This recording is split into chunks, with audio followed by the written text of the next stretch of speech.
Bonjour à tous, je suis très heureux d'être ici avec vous pour aborder ce sujet qui, je pense, passionne beaucoup de malades et leurs familles, parce que l'alimentation, c'est au cœur de la vie de tous les jours, et donc c'est quelque chose qui infiltre absolument notre quotidien.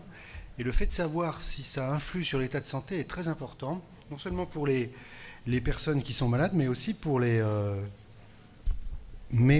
ceux qui sont bien portants. Alors, est-ce que l'alimentation influe sur la santé? Alors, tous les ans, donc, un des meilleurs journaux médicaux, c'est le Lancet. C'est un journal qui publie des articles médicaux. Et en général, ce qui est publié dans ce journal est vu par des reviewers, tout est passé au peigne fin, c'est d'une très grande qualité. Et les articles importants sortent dans le Lancet et dans d'autres journaux, mais quand un papier sort dans le Lancet, ça n'arrive que quelquefois dans une vie de médecin d'ailleurs, entre parenthèses, et quand ça sort dans le Lancet, en général, c'est de qualité.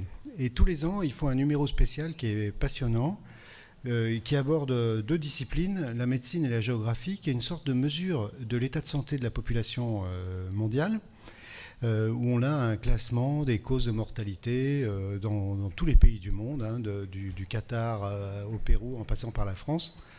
Et on a aussi une mesure de la morbidité, du taux de handicap. Donc ce numéro spécial est très attendu. Cette année, par exemple, il est sorti, vous voyez, c'est tout récent, c'est le 16 septembre 2017, donc il y a quelques jours. C'est une série d'articles dont un porte le titre de « Évaluation globale, régionale et nationale du risque associé à 84 facteurs environnementaux, professionnels et comportementaux sur une période donc allant de 1990 à 2016, donc une analyse systématique de l'étude Global Burden of Disease », ce qui veut dire fardeau global des maladies en français. Donc c'est en fait un programme qui est financé par Bill et Melinda Gates, que tout le monde connaît, et qui va nous donner quels sont les facteurs environnementaux qui sont à l'origine des maladies dans différents endroits du monde. Alors voilà ce que ça donne à l'échelle mondiale. Vous avez sur la gauche donc une partie de ces facteurs, malnutrition de l'enfant et de la femme qui arrive en numéro 1, et puis toute une série de facteurs comme la pression artérielle élevée, le fait de fumer, tobacco, la pollution de l'air, l'élévation du glucose plasmatique, l'alcool et la drogue, un taux de cholestérol élevé, etc. Et vous voyez qu'en numéro 2, encadré en rouge, il y a marqué dietary risk, ça veut dire les risques qui sont liés à une mauvaise alimentation, qui arrivent comme deuxième cause, donc, de morbidité à l'échelle mondiale. Alors les couleurs, c'est quoi? Ce qui est en bleu ciel, ça concerne les maladies cardiovasculaires, c'est pas une surprise, le fait de mal se nourrir augmente le risque de maladies cardiovasculaires. En rose, sur la droite, c'est les maladies métaboliques, dominées par le diabète. Là aussi, vous savez que le diabète est lié, et un des facteurs de risque, c'est une alimentation inadaptée, inadéquate. Et en noir, sur la gauche du rectangle qui est en face de dietary risk, je m'excuse, je n'ai pas de pointeuse, c'est les cancers. Une partie des cancers sont liés également à une mauvaise alimentation. Donc ça, c'est à l'échelle mondiale. Mais qu'en est-il des pays développés, puisque nous avons la chance d'habiter la France qui fait partie des pays développés? Eh bien, c'est la même chose. Ça arrive en numéro 2, derrière la consommation de tabac, qui, soit dit en passant, est la première cause de morbidité dans les pays développés. Et on retrouve les mêmes couleurs, à savoir la morbidité cardiovasculaire, le diabète et les maladies endocriniennes, et le cancer. Donc, à la question qui m'a été posée, l'alimentation est-elle un facteur de santé? La réponse est oui. Alors, on ne va pas s'arrêter là, puisqu'il s'agit aujourd'hui de parler des maladies inflammatoires chroniques de l'intestin. Et on va essayer de voir si c'est un facteur de santé dans les maladies inflammatoires chroniques de l'intestin. Alors, donc, il y a une phrase qui revient souvent lorsqu'on parle de ces maladies, et qui est écrite sur cette diapositive.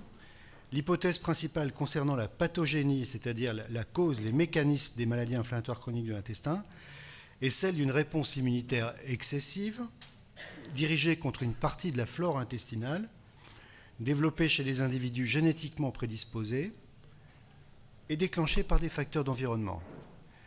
Les mots importants sont en jaune: réponse immunitaire excessive, flore intestinale, prédisposition génétique et facteurs d'environnement. Bon, c'est une phrase qui endort un peu en général l'auditoire parce qu'on essaye de comprendre, et c'est pas très facile, et puis surtout c'est très abstrait, alors qu'en fait la maladie de Crohn c'est quelque chose de très concret, et puis c'est toute une histoire aussi. Une histoire qui s'ouvre avec le XXe siècle, c'est une maladie qui apparaît avec le XXe siècle, qui n'existait probablement pas avant. Le premier à l'avoir décrite, c'est un chirurgien écossais du nom de Dalziel, juste avant la Première Guerre mondiale. Son article a été un peu oublié, il faut dire que les années qui ont suivi ont été particulièrement riches en événements, en morts et en malheurs de toutes sortes, si bien que celui qui a décrit la maladie de Crohn a été un peu passé à la trappe. Et puis, quelques années plus tard, vous voyez sur la droite, Burrill Bernard Crohn, un médecin new-yorkais du Mont-Sinaï, décrit dans le JAMA, donc une autre revue médicale très prestigieuse, la première série de maladies de Crohn. Vous voyez qu'on est dans les années 30, c'est l'époque de la prohibition, costume 3 pièces, etc. Les années passent, et puis la maladie de Crohn et la rectocolite hémorragique augmentent en fréquence dans les pays d'Amérique du Nord, dans l'Europe du Nord, puis en Europe du Sud, puis en Europe de l'Est, et puis aujourd'hui dans des territoires dans lesquels elle n'existait pas ou peu auparavant, comme par exemple la Chine, l'Inde, l'Extrême-Orient, certains pays d'Amérique du Sud, l'Afrique du Sud, les pays du Golfe, etc. Alors, tout ça c'est du passé, mais qu'en est-il d'aujourd'hui? Est-ce que la maladie est arrivée Est-ce qu'on est arrivé à un plateau ou est-ce qu'elle continue à augmenter? Alors il y a des études qui sont faites un peu partout dans le monde pour essayer de répondre à cette question. Un des registres les mieux faits, c'est celui qui concerne une région des Pays-Bas qui s'appelle le Limbourg, qui est une sorte d'enclave des Pays-Bas en Belgique. Vous voyez, c'est à la frontière c'est dans les Pays-Bas, mais à la frontière avec l'Allemagne à l'est et avec la Belgique au sud. Cette région est célèbre parce que sa capitale, c'est Maastricht, vous savez, là où a été signé le traité du même nom. Et donc les investigateurs, donc les chercheurs de cette région, ont évalué l'incidence, c'est-à-dire le nombre de nouveaux cas pour 100 000 habitants et par an, des années 1991 aux années 2010. Et vous voyez donc que les femmes sont en rond, les hommes en carré. Et vous voyez qu'il y a une augmentation spectaculaire, très importante, de l'incidence des maladies inflammatoires chroniques de l'intestin entre 1991 et 2010, puisque pour les femmes, on passe de 15 à presque 50, et pour les hommes, de 20 à un peu plus de 40. Donc sur une échelle de temps comme ça de 20 ans, l'incidence des nouveaux cas multipliés par 2, ça ne peut pas être des changements génétiques.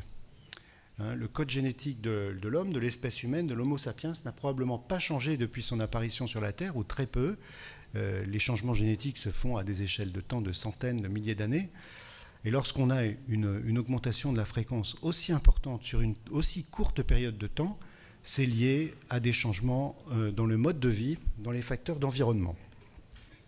Alors une autre façon d'aborder le problème, en dehors de l'histoire, c'est la géographie, et de voir que, par exemple, il y a une grande inégalité de répartition des maladies inflammatoires chroniques de l'intestin sur la surface de la Terre. Ce sont des maladies qui concernent historiquement et toujours l'Amérique du Nord, l'Europe occidentale, à un moindre degré l'Europe orientale, et l'Australasie, donc Australie, Nouvelle-Zélande. Ce sont là où les taux les plus élevés sont observés.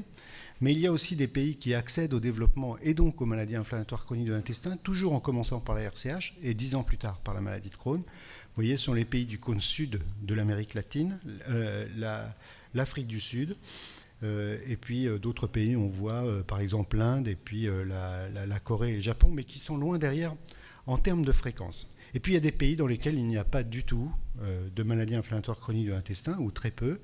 Ce sont les pays de l'Afrique subsaharienne, certaines régions des Caraïbes, et puis les pays pauvres de l'Asie des moussons, comme par exemple le Bangladesh.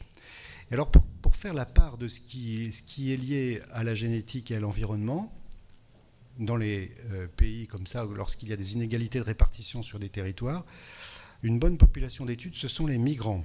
Par exemple, les personnes qui sont originaires du Bangladesh, une zone de faible fréquence des maladies inflammatoires chroniques de l'intestin, qui émigrent en Angleterre et qui ont accès aux soins, au système national de santé, le National Health System, un peu notre sécurité sociale. Et on va observer ce qui se passe dans les années 80, donc peu de temps après leur arrivée, et puis 20 ans plus tard, alors qu'ils se sont installés durablement dans le pays d'accueil. Et vous pouvez observer sur ce tableau, qui est très simple, que dans la première tranche de temps, de 1981 à 1989, la fréquence de la maladie de Crohn et de la RCH est aux alentours de 2, celle de la tuberculose est aux alentours de 7, alors que dans la deuxième tranche, de 1997 à 2001, c'est l'inverse, beaucoup de RCH, beaucoup de maladies de Crohn et peu de tuberculose. Autrement dit, lorsque des personnes qui sont originaires d'une zone de faible endémie de Mickey arrivent dans une zone de forte endémie de Mickey, en adoptant les coutumes du pays d'accueil, ils ont la fréquence des maladies de Crohn des autochtones du pays d'accueil. Donc c'est bien là la démonstration que ce sont les facteurs liés au mode de vie qui sont à l'origine de l'augmentation de l'incidence de la maladie de Crohn. Et de la rectocolite d'ailleurs. Alors ces facteurs d'environnement, donc je pense que vous avez apporté la démonstration qu'ils interviennent dans la pathogénie des maladies inflammatoires chroniques de l'intestin. Ces facteurs d'environnement ont fait l'objet d'intenses études. Vous voyez à gauche toute une série de facteurs infectieux qui sont supposés, mais aucun n'a été démontré, sauf l'Escherichia coli adhérent invasif. Et puis à droite, ce sont les facteurs liés au mode de vie. En jaune et en gras sont ceux pour lesquels on a de bonnes certitudes, une forte probabilité qu'ils interviennent effectivement dans les Mickey. Et puis en blanc, ce sont ceux qui sont, disons, purement hypothétiques. On va faire un focus sur ceux qui sont certains. Le tabac est délétère, il est mauvais, néfaste dans la maladie de Crohn, alors qu'il semble protéger, il protège même de la rectocolite hémorragique. Et puis, chez les personnes qui ont la maladie de Crohn, elle est plus grave chez les fumeurs que chez les non-fumeurs, alors que c'est l'inverse chez celles qui ont la rectocolite hémorragique. L'appendicite protège de la RCH et elle n'a aucun rôle dans la maladie de Crohn. L'exposition solaire protège, enfin en tout cas, il y a une corrélation entre le haut degré d'exposition solaire et l'incidence de la maladie de Crohn. Plus on est exposé au soleil, moins on a de risque d'avoir la maladie de Crohn. Les antibiotiques dans l'enfance exposent à une augmentation du risque d'avoir la maladie de Crohn. Même chose pour les anti-inflammatoires non stéroïdiens. Et puis, il y a donc toute une littérature sur l'alimentation sur laquelle on va se pencher. La question qui est posée, c'est les Mickey sont-elles liées à l'alimentation ? On vient de voir qu'il y a un fort lien avec les facteurs d'environnement, mais est-ce que c'est l'alimentation ou est-ce que c'est autre chose ? Alors, il y a différentes données qui vont permettre de répondre à cette question, et je vous laisse donc pour l'instant attendre la réponse. Est-ce que c'est oui, est-ce que c'est non ? Alors quand on s'intéresse à l'alimentation, en fait, on s'intéresse à quelque chose qui est extrêmement complexe. Si vous regardez par rapport aux autres facteurs d'environnement, par exemple le tabac ou l'appendicectomie, le tabac c'est tout simple. Êtes-vous fumeur ? L'avez-vous été ? Et si vous êtes fumeur, vous fumez combien ? Peu importe que vous fumiez la pipe, le cigare ou la cigarette, de toute façon c'est la même chose. Avec l'alimentation, c'est bien différent parce qu'on a affaire à un sujet qui est infiniment plus riche. Tout d'abord, il y a différentes manières d'aborder le problème. Les nutriments, c'est ce que nous, médecins, on aborde assez souvent, c'est la composition chimique des aliments. Donc, on distingue les macronutriments, les protéines, les lipides, les glucides. Les protéines, c'est ce qu'il y a dans par exemple les viandes, le blanc d'œuf, le poisson, les lipides, les graisses, les glucides, les sucres. Et puis les micronutriments qu'on distingue donc en macroéléments, le sodium, le chlore, le potassium, et les oligoéléments donc qui sont présents à l'état de trace donc dans les aliments, le molybdène, le chrome, le manganèse, le zinc, le sélénium, etc. Première classification, nutriments, composition chimique de l'alimentation. Et puis il y a les aliments.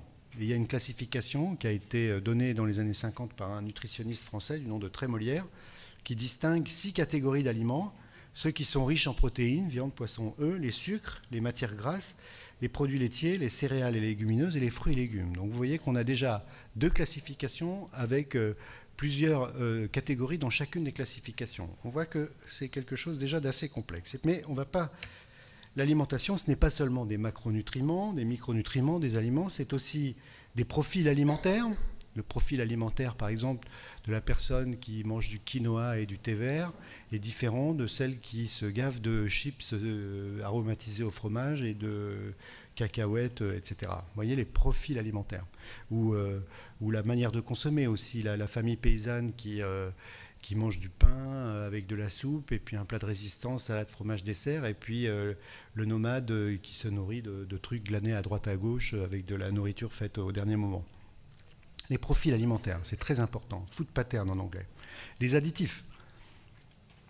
Beaucoup de personnes se nourrissent d'aliments transformés dans lesquels il y a beaucoup d'additifs. Les pesticides, les métaux lourds, en particulier dans les poissons.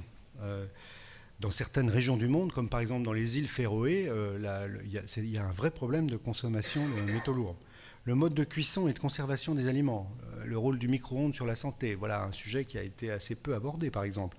La conservation des aliments, le fait de préparer un aliment le lundi et puis de le garder au frigo, de le manger le vendredi. Bon, les phénomènes de grignotage. Donc vous voyez qu'on a affaire à quelque chose qui est complexe et donc par nature assez difficile à étudier. Alors on va essayer de répondre donc toujours à la question, est-ce que l'alimentation influe sur la Mickey ou sur le risque d'en avoir une, et puis lorsqu'on en a une, le risque d'avoir une poussée. Et on va se baser sur des données épidémiologiques, expérimentales et cliniques. Alors en ce qui concerne les données épidémiologiques, on dispose heureusement de plusieurs enquêtes de bonne qualité qui ont été faites. Il y a une enquête européenne qui s'appelle l'enquête EPIC, qui porte sur les liens entre l'alimentation et la santé, et qui a été faite donc dans plusieurs pays européens. Vous voyez, ils sont en couleur sur cette petite carte de l'Europe. Et il y a quand même 500 000 volontaires sains qui ont été suivis par des questionnaires portant sur leur mode de vie depuis maintenant 25 ans, mode de vie incluant l'alimentation. Donc ils ont eu, mettons, à leur entrée dans l'étude, un questionnaire sur la façon dont ils se nourrissaient, et puis dans les années qui ont suivi, certains sont restés en bonne santé, et d'autres ont développé telle ou telle maladie, cancer du sein, diverticulite, lithiase biliaire, cancer du côlon, du pancréas, etc., et maladies inflammatoires chroniques de l'intestin.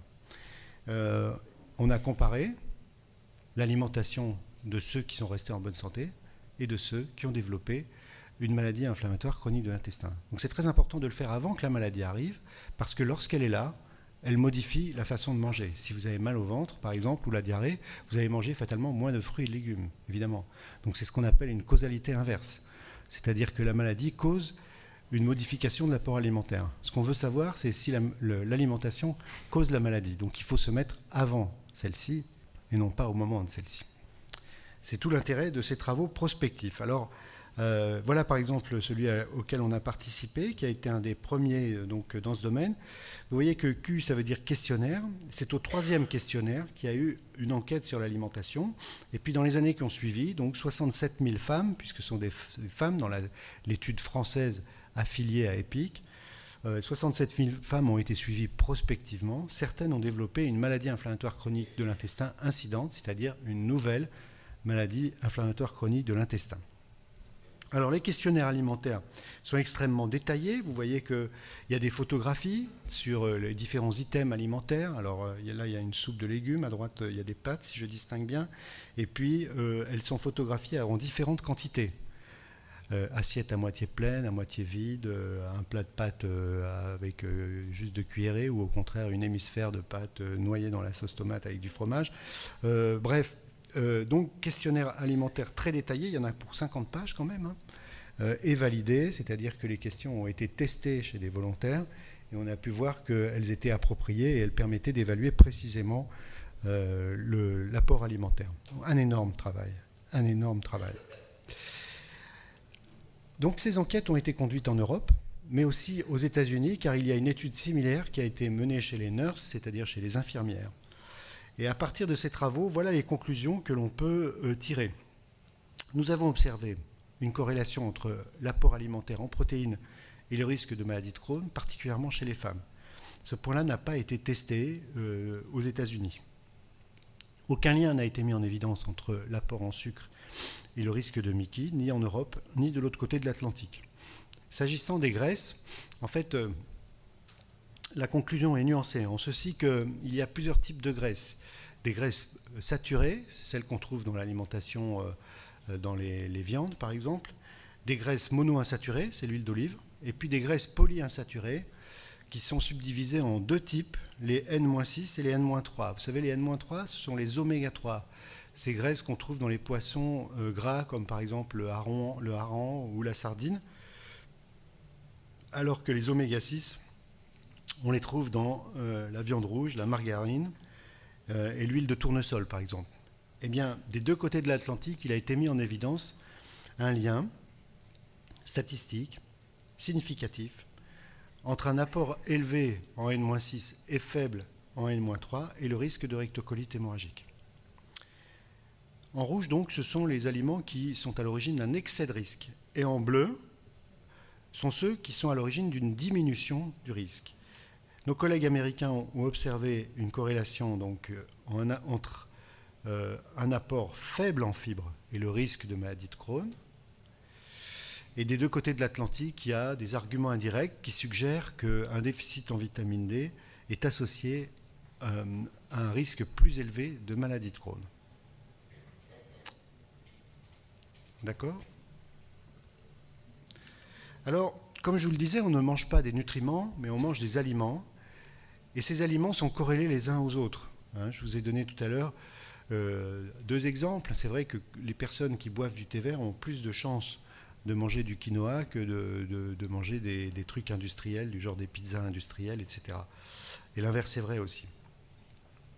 Donc, nous, dans cet autre travail, on s'est intéressé au profil alimentaire et au risque de Mickey. On a recherché dans un premier temps s'il y avait un lien statistique entre le risque de Crohn et de RCH et le score méditerranéen, l'alimentation méditerranéenne, le régime crétois, et nous n'en avons pas trouvé.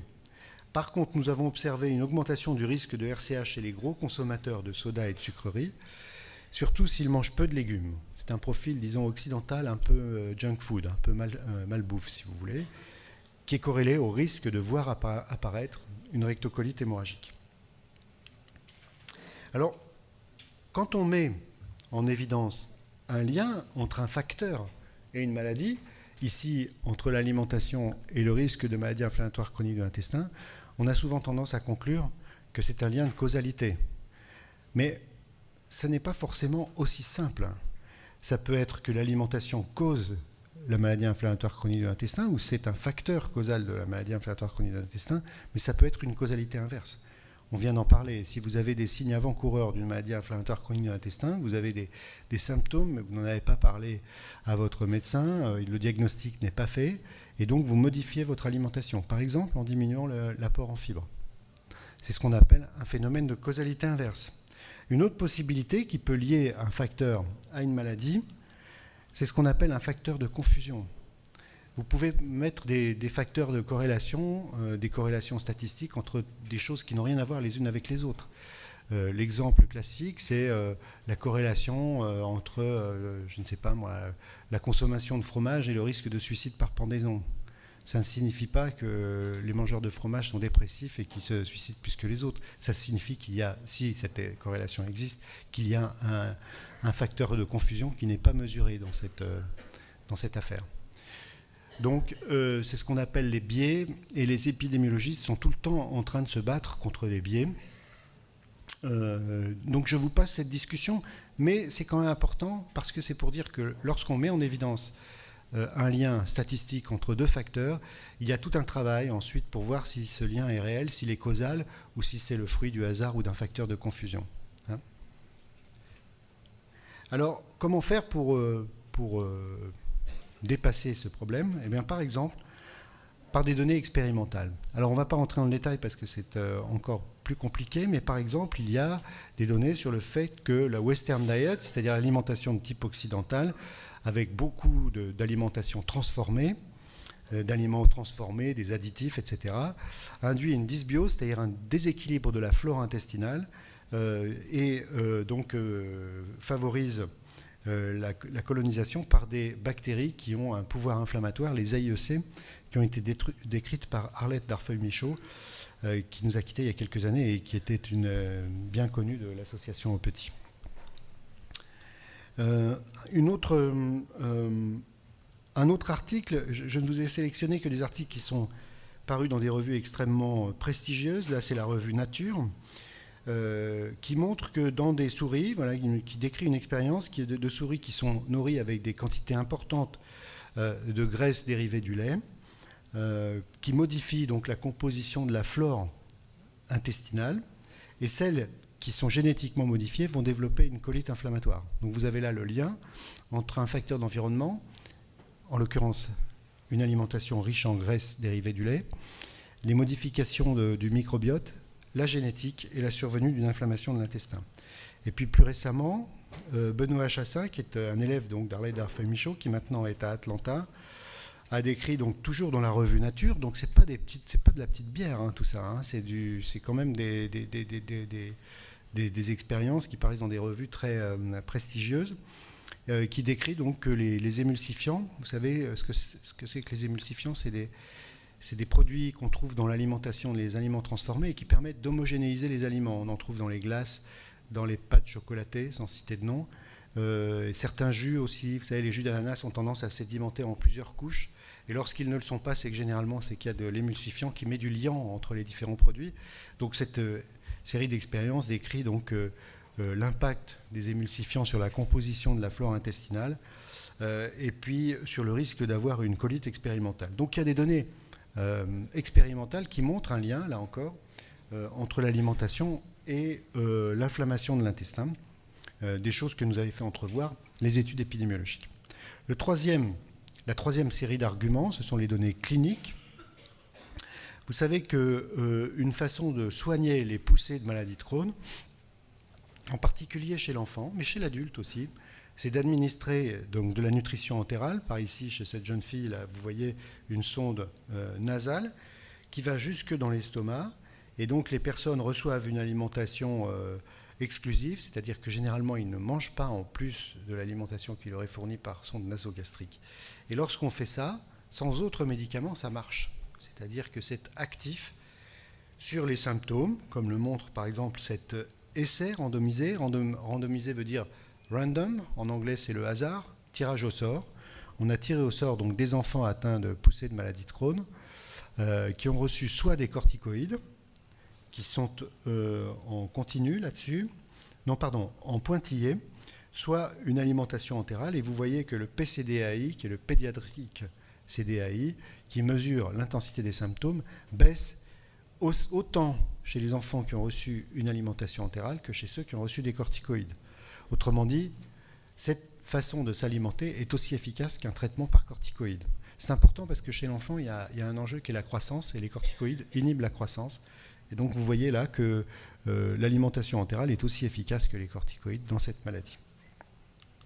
C'est efficace sur les symptômes, mais c'est efficace sur les lésions aussi. Cette fois, en ordonnée, nous n'avons pas les symptômes, mais le score endoscopique.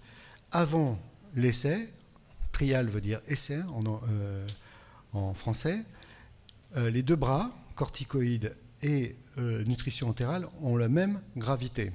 Et vous voyez qu'après l'essai, ceux qui sont en noir n'ont pas bougé, leurs lésions intestinales ne sont pas modifiées, alors que ceux qui sont en blanc ont diminué. Autrement dit, les enfants qui ont été tirés au sort pour recevoir la nutrition entérale ont vu leurs lésions intestinales s'améliorer, tandis que ceux qui ont été tirés au sort pour recevoir les corticoïdes n'ont pas amélioré leurs lésions. Donc la nutrition entérale est efficace sur les symptômes, elle l'est aussi sur les lésions. Donc il y a bien un lien entre alimentation et risque et maladie inflammatoire chronique de l'intestin. Bon, mais beaucoup d'entre vous doivent, à ce stade de l'exposé, se poser la question de savoir, tout ça c'est très bien, de l'histoire, de la géographie, mais moi j'ai une maladie inflammatoire chronique de l'intestin, je voudrais savoir ce que je peux manger, ce qu'il faut éviter de manger quand on a une maladie inflammatoire chronique de l'intestin. Alors, donc, sur cette diapositive, qui n'est pas du tout une diapositive qui dit ce qui est bien et mal, hein, mais ce sont les choses qu'on a recueillies, que j'ai recueillies dans les consultations, ce que disent les malades. Alors, par exemple, que les piments ou la vinaigrette en rouge, tout ce qui est perçu comme mauvais sont en rouge, et en bleu, ce qui est perçu plutôt comme favorable. Les piments ou la vinaigrette, c'est mauvais parce que ça irrite l'intestin. On entend ça quelquefois. Il n'y a absolument aucune donnée en faveur de ça. Donc, vous pouvez manger du piment et des épices et de la vinaigrette. Je ne pense que ça ne fera strictement rien de bien ni de mal sur votre Mickey. Donc une nouvelle fois, je vous dis parce qu'il y a eu des confusions, ce n'est pas du tout une diapositive sur laquelle il y a mangez ceci et ne mangez pas cela, mais plutôt ce sont des témoignages recueillis par les patients ou des questions recueillies auprès des patients sur les liens entre l'alimentation et les Mickey. Alors il y a des régimes spécifiques qui ont été proposés dans les Mickey, en particulier aux États-Unis. Comme le temps passe et qu'il faut garder un peu de temps pour les questions, on va les voir très très vite. Je passe sur le régime en FODMAPs, sur le régime spécifique carbohydrate diète, qui est très proche du régime sans FODMAPs. Le principe, c'est qu'il y a des sucres, disaccharides et polysaccharides qui ne sont pas absorbés dans l'intestin grêle et qui causent une pullulation de bactéries et de levures avec une surproduction de mucus. Et donc des symptômes. Les aliments exclus, c'est toutes les céréales, les pommes de terre, les maïs, les légumineuses, les laitages, donc pas mal d'aliments qui sont exclus, et le niveau de preuve est très faible. Alors celui qui me plaît le plus, c'est le régime paléolithique, qui est fondé sur un syllogisme impeccable, qui est que l'alimentation moderne est la cause de la plupart des maladies non transmissibles, donc ça c'est vrai. Et si on retourne à l'alimentation des chasseurs-cueilleurs, donc de la préhistoire, on doit normalement éviter les maladies non transmissibles. Diabète, obésité, maladies cardiovasculaires, cancer, Mickey. Ça aboutit à exclure toutes les céréales raffinées, toutes les viandes et les poissons d'élevage, donc juste le gibier et le poisson pêché, et les aliments transformés. Malheureusement, pour ce régime comme pour le précédent, les preuves en faveur de ces bienfaits sur la santé sont inexistantes. Il n'y a pas l'ombre du début d'une preuve.